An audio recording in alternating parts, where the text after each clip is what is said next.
So I'm just making a quick video today to show you how I make some of these home decor signs using pallet wood. I love using pallet wood. It's free. I just break the pallets down, sand them, choose the boards that I like. This one actually started out similar to this as a plain wood, and I have stained it with a gray stain. And then I have used my Cricut to cut out a stencil. I just like to use the cheap contact paper at the dollar store. It works quite well and sticks to the wood just fine. And so now we're getting ready to do a whitewash. I've taken some white paint and added a little bit of water. I really don't measure it. I just put some in there until it kind of gets to the consistency I want and kind of test it out and just make sure that it's about what I'm wanting. And then I just use, you can use either a sponge or sometimes I just cut up these old t-shirts and use this to spread it because I can really control and spread it out better. And so then I just kind of dip and start spreading out. You can go thicker if you want, or you can really spread it out and go thinner. I even like to kind of skip spots and leave a little bit of that wood showing. So you really can just do whatever you want with it, and it's a little freeing for me, being a little bit more of a OCD in some ways and a planner. This I'm able to just really kind of just freely kind of play with it and get it the way that I like it. And then once we get this on there, I'll show you where you can actually go back and sand and kind of remove a little bit of that and have some rougher unfinished spots if you want as well. Now the goal with this one and having the stenciled letters already on there, when we take it off, it will show this natural stained wood behind it. Versus painting a colored lettering. You can really obviously do anything you want. I like to do a variety of different things. Sometimes if I get a little too much paint, I have an extra cloth that I just kind of go there and wipe it. And I just kind of play with it, and we really want to get a little bit more around the letter edges, because when we take those letters off, we want to see that contrast of color of white versus the wood behind. So I do around the letters want to make sure that I have plenty of coloring. That way you are really going to see the letters once you take that off. If you go too light, obviously the background is going to blend with what you're trying to make stand out as your letter coloring. So we just kind of go in there a little bit more with it.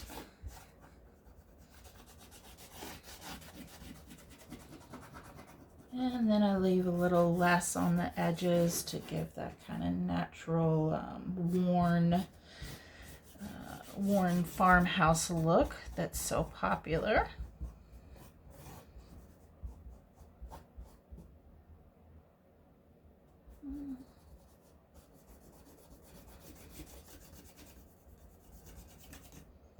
And on this one, I probably could have watered down the paint a little bit more, but this is just fine for the purposes of this particular one with wanting to have the natural wood letters. If I was painting the letters, then I would probably leave a little bit more of the sporadic wood showing as a nice contrast. But like I said, when you're wanting those letters to be the natural wood, you really need to have some coloring around it to make it pop better. Now,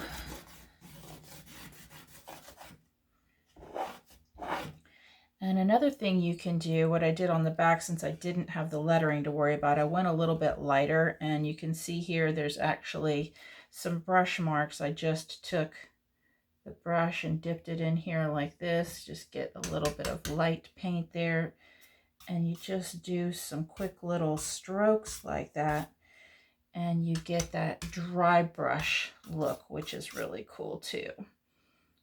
Now I know that this is the back of the painting, or the back of the home decor piece, but I still wanted to have some consistency. And so I didn't want to leave it unfinished. And it gives me a chance to show you that cool little technique too. And so now around here on the other side, what I'm going to do, I'll do a little bit of that around the edges where we don't have to have it be quite so white.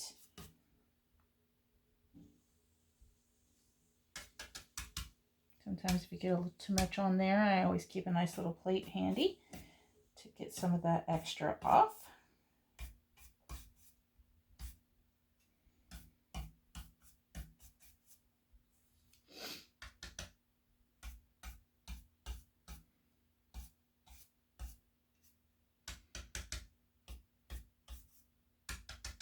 Even where you have the white, you can go with some brush strokes and it shows up because it's thicker.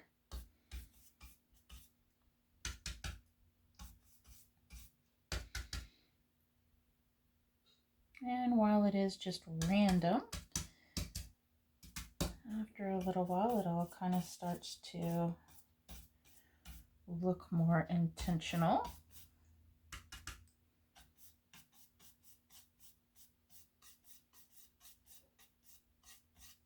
And when I did the back earlier, I had already done the edges.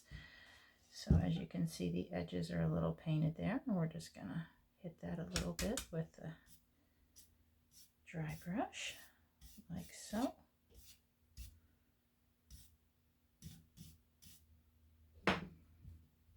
And boom.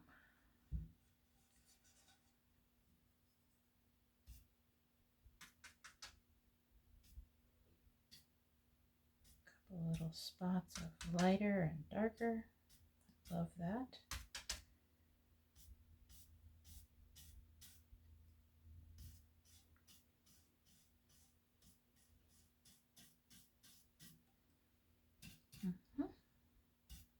Nice.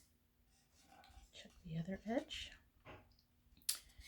That one looks pretty good already.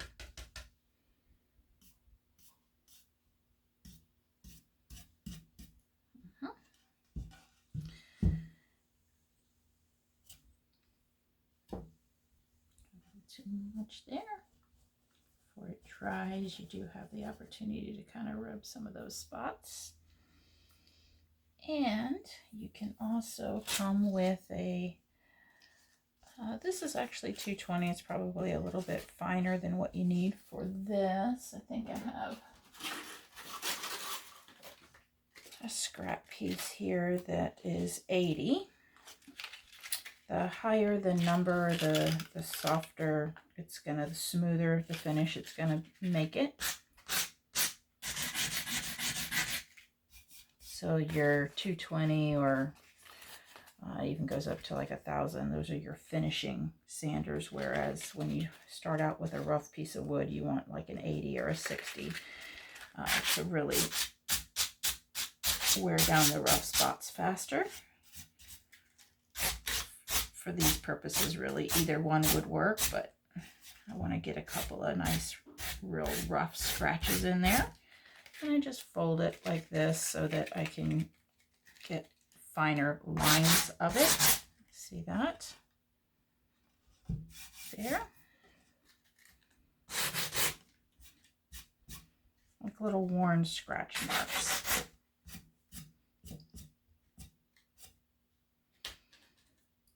And probably didn't get quite enough over here by this E, so I'm just going to make sure. We want these letters to be readable. And I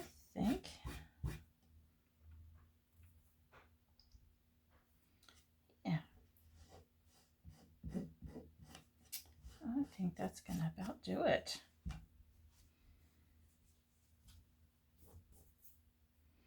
And what you'll see when you come underneath here and you peel this off, get this out of the way for you.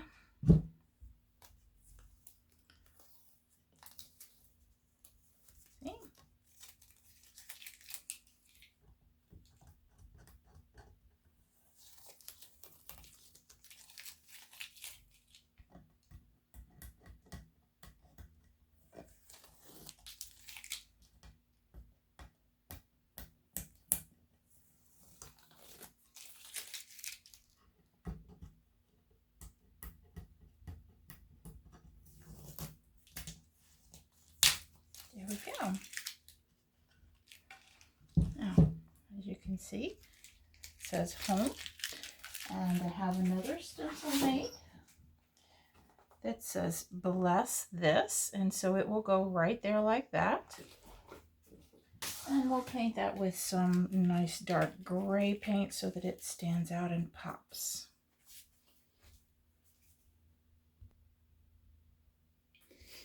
Now what I've done here is used transfer tape to get the stencil that I made with contact paper off of the cutting mat that you use for the Cricut.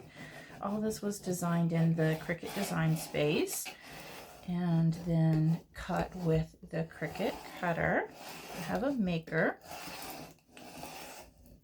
and I really love it to help be able to place my lettering better and pick wonderful fonts that they have available. They also have images where you can really just design your own stuff. So I like to have fun with it a little bit more so than like freehand painting like some artists do. Not as gifted in that way, I guess, but I enjoy doing this as therapy and creating nice artwork for my home and for others.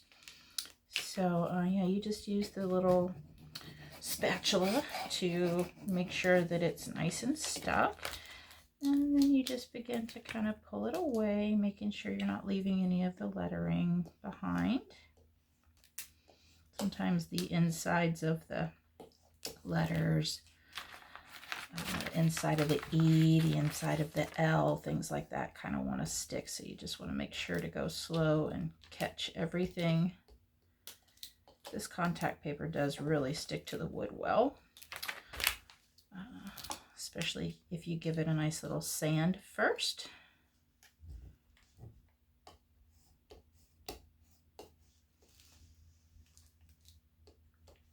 And then we're going to paint this, so we'll be right back. All right, so I have the stencil on and I have started painting the lettering, as you can see here. I was going to go with black to make sure that it stood out, but I'm thinking that the gray is going to be enough of a contrast, especially over the natural wood lettering of the word home. I'm hoping that is going to pop enough. You can always go back and, you know, hand paint it with a darker color if you need to, but I really wanted to see if this gray was going to work. So I'm going to keep painting and I will show you when we're to the next step. Okay, so I have the first coat of the lettering painted, as you can see there. Turn it around so you can see it. Now it went on quite well on the wood areas where the lettering here are, but where the white paint is, it kind of goes on a little thinner over the other white paint color. So I'm gonna hit a couple of spots with another quick second coat, and I'll be back to show you the unveiling. Okay, so I have put a quick second coat. I went ahead and just hit everywhere so that it's all nice and even. And we are going to check out. I'm excited. This is going to be good, I think. We're going to find out together. Let's see here. And it's okay if the paint hasn't dried yet. It's actually kind of good to do that. But you do want to be careful as you are removing the stencil to make sure that, you know, you don't turn around and have it touch somewhere else on your piece that you don't want it. So I try to just kind of keep it lifted.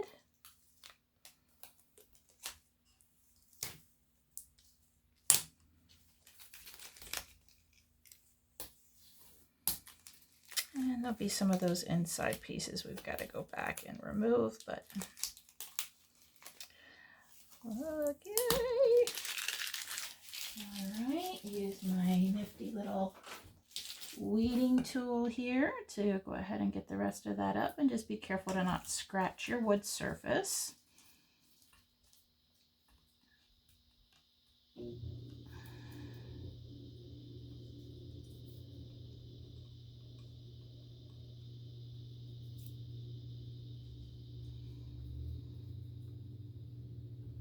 The color of the stencil that I'm using is so close to the background. I thought that that piece was still on there.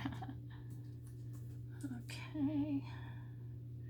Trying to hurry so this video isn't too long. This is my first attempt, guys, at videoing my craft stuff, so I'm excited about that too, to be able to show you guys what I do and how I make this stuff. All right. Well, there we go. Bless this home. And you can put a nice little hanging bracket on the back, or sometimes I'd staple string, rope to give another look to it. So there you go, guys. Bless this home. Amen.